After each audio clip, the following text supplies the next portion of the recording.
আমার নাস্তা খাওয়ার জন্য বসে আছে। নাস্তা রেডি। সকালবেলা ফজরের নামাজ পড়ে একটু 1 ঘন্টা ঘুমাইছে, ঘুম থেকে উঠে এখন নাস্তার জন্য বসে আছে। খেয়ে দিয়ে স্কুলে যাবে।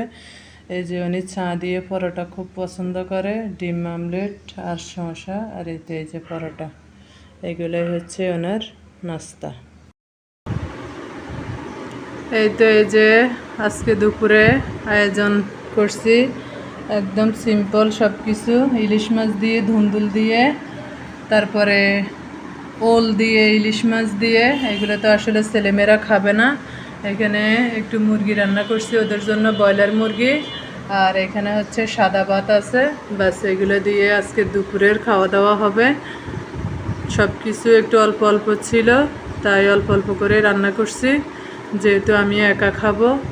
এই কারণে আপনারা কে কী রান্না করছেন আর আমার রান্নাগুলো কেমন হলো অবশ্যই কিন্তু জানাবেন। আপনাদের কার কার ওল পছন্দ সেটাও কিন্তু জানাতে ভুলবেন না।